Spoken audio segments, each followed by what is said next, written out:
നബി സല്ലല്ലാഹു അലൈഹി വസല്ലമ തങ്ങൾ അവിടുത്തെ ജീവിതത്തിൽ നബിദിനം ആഘോഷിക്കുകയോ, എന്റെ ചോദ്യം ശരിക്കും ശ്രദ്ധിക്കണം, മറ്റു വിശദീകരണം ഒന്നും എനിക്ക് ആവശ്യമില്ല, നബിദിനം ആഘോഷിക്കുകയോ അല്ലെങ്കിൽ ഞാൻ ജനിച്ച ദിവസം റബീഉൽ അവ്വൽ 12-ന് നിങ്ങൾ ഇന്ന് സുന്നികൾ ചെയ്യുന്ന പോലെ ആഘോഷിക്കണമേ എന്ന് പറയോ, അല്ലെങ്കിൽ ഏതെങ്കിലും സഹാബികൾ റബീഉൽ അവ്വൽ 12-ന് ഇന്ന് നബി സല്ലല്ലാഹു അലൈഹി വസല്ലമയുടെ ജന്മദിനമാണ് എന്ന് പറഞ്ഞൊരു മിഠായിയെങ്കിലും കൊടുക്കോ ചെയ്തതായിട്ട് ഖുർആനിലോ അല്ലെങ്കിൽ സ്വഹീഹായ ഹദീസിലോ നിങ്ങൾക്ക് കാണിച്ചു തരാൻ സാധിക്കും?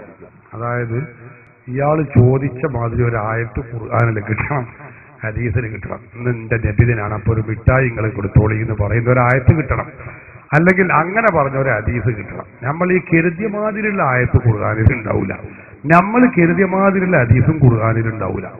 അതൊക്കെ അവിടെ നിൽക്കട്ടെ. നമുക്കിപ്പോ സുന്നിക്കും മുജാഹിദിനും തർക്കമില്ലാത്ത വിഷയമാണ് നിസ്കാരം 5 വഖ്താണ് അല്ലേ?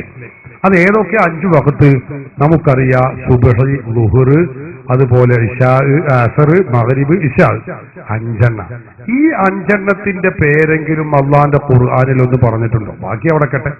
ഈ 5 നിസ്കാരം അതിൽ ആർക്കും തർക്കമില്ല, ചേകന്നൂരിനല്ലാത്ത ആർക്കും തർക്കമില്ല, മൂപ്പരാണി കാണാനുമില്ല. അപ്പൊ അത് പോട്ടെ. ഈ 5 നിസ്കാരാണ് മുസ്ലിങ്ങൾക്കുള്ളത് എന്ന് എല്ലാവർക്കും അറിയാം. ഈ 5 നിസ്കാരത്തിന്റെ പേരെങ്കിലും അള്ളാന്റെ ഖുർആനിൽ കാണിക്കാൻ കഴിയോ? ഇല്ലല്ലോ. അപ്പൊ ഞാൻ ചോദിക്കുകയാണ്, ഇങ്ങനെ ഒരു ആയത്ത് ഖുർആനിൽ നിന്ന് കാണിക്കാൻ കഴിയാത്തത് കൊണ്ട് ഞാൻ മുജാഹിദ് പ്രസ്ഥാനത്തിൽ നിന്ന് രാജിവെക്കുന്നു എന്ന് പറഞ്ഞാൽ അതിന്റെ പേരിൽ മുജാഹിദ് പ്രസ്ഥാനത്തിൽ നിന്ന് പോകേണ്ടതുണ്ടോ? അതിന്റെ പേരിൽ സുന്നീന്ന് രാജിവെക്കേണ്ടതുണ്ടോ? അപ്പൊ നമ്മൾ കരുതിയ മാതിരി ഒരു ആയത്ത് ഉണ്ടാവൂല ഖുർആനിൽ. ഖുർആനിൽ ഉള്ള ആയത്തിൽ നമുക്ക് വേണ്ട വിഷയങ്ങളിൽ തെളിവുണ്ടോ ഇല്ലേ? വിഷയത്തിന്റെ മർമ്മം അതാണ്. ഈ ചെയ്യുന്ന കർമ്മത്തിന് തെളിവുണ്ടോ ഇല്ലേ? ആ ഖുർആനിലുണ്ടോ, ഹദീസിലുണ്ടോ, പ്രമാണങ്ങളിൽ സ്വഹാബത്ത് ചെയ്തിട്ടുണ്ടോ? പ്രസക്തമായ ചോദ്യമാണ്. ഞാനിങ്ങനെ കരുതിയിട്ട് ഇങ്ങനെ അങ്ങനെ ആയത്ത് ഖുർആനിൽ നിന്ന് കാണിച്ചാണ് എന്ന് പറയണമെങ്കിൽ അത് മുജാഹിദ് ഓഫീസിൽ നിന്ന് ഇങ്ങനെ ഉണ്ടാക്കി അച്ചടിച്ച് വിടേണ്ടി വരും. അത് അള്ളാന്റെ ഖുർആനിൽ അത് കാണിക്കാൻ കഴിഞ്ഞോളണം എന്നില്ല. ഞാൻ പറഞ്ഞതിന്റെ അർത്ഥം നമ്മൾ പറയുന്ന വിഷയങ്ങൾക്ക് ഖുർആനിൽ തെളിവില്ല എന്ന് ദുർവ്യാഖ്യാനിക്കേണ്ടതില്ല, തെളിവുണ്ട്. പക്ഷെ നിങ്ങൾ ചോദിക്കുന്നത് പോലുള്ള ഒരു തെളിവ് ഖുർആനിൽ ഉണ്ടായിക്കൊള്ളണമെന്നില്ല. എന്ന് എന്റെ ജന്മദിനമാണ്, അതുകൊണ്ട് ഇന്നത്തെ ദിവസം ഒരു മിഠായികളെല്ലാവരും വിതരണം ചെയ്തോളി, കഴിച്ചോളൂ എന്ന് പറയുന്ന ഒരായത്തും എന്ന് പറയുന്ന ഹദീസൊന്നും ഖുർആനിൽ ഉണ്ടാവൂല. അത് ഉണ്ടായില്ല എന്നതുകൊണ്ട് വിഷയത്തിന് തെളിവില്ലാതെയാവുകയും ഇല്ല. 5 വഖ്ത് നിസ്കാരത്തിന്റെ പേര് ഖുർആനിൽ പറഞ്ഞിട്ടില്ല എന്നതുകൊണ്ട് നിസ്കാരമില്ല എന്ന് ആരും പറയില്ലല്ലോ. 5 വഖ്ത് നിസ്കാരമില്ല, അത് ളുഹ്റല്ല, അസറല്ല, മഗ്രിബി അല്ല എന്ന് ആരും പറയില്ല. കാരണം അതൊക്കെ തെളിവുകൾ ഉണ്ടാവുക എന്നതാണ് വിഷയത്തിന്റെ മർമ്മം. അതുകൊണ്ട് ചോദ്യത്തിന് ഞാൻ മറുപടി പറയുന്നു.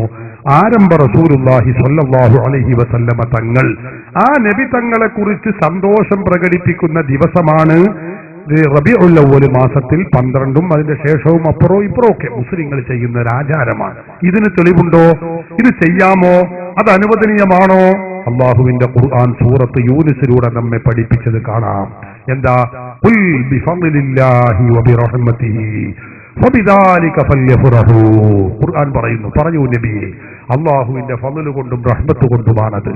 ഖുൽ പറയൂ നിങ്ങൾ, ഖുൽ ബിഫദ്ലില്ലാഹി വബിറഹ്മതിഹി, അള്ളാഹുവിന്റെ ഫദ്ല് കൊണ്ടും വബിറഹ്മതിഹി, അള്ളാഹുവിന്റെ റഹ്മത്ത് കൊണ്ടും, ഫബിദാലിക ഫല്യഫ്റഹൂ, അതുകൊണ്ട് അവർ സന്തോഷം പ്രകടിപ്പിക്കട്ടെ.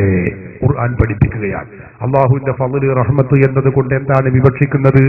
മുഫസ്സിറുകൾ പറഞ്ഞു, അബ്ദുല്ലാഹി ഇബ്നു അബ്ബാസ് എന്ന് പറയുന്ന സഹാബികളുടെ ഹെഡായ ഖുർആൻ വ്യാഖ്യാതാക്കളുടെ ഹെഡായ അബ്ദുല്ലാഹി ഇബ്നു അബ്ബാസ് റളിയല്ലാഹു അൻഹു പറയുന്നു, വറഹ്മത്തുഹു എന്ന് പറഞ്ഞാൽ അത് ഹുവ മുഹമ്മദുൻ സ്വല്ലല്ലാഹു അലൈഹി വസല്ലം, മുഹമ്മദ് നബി തങ്ങളാണ്.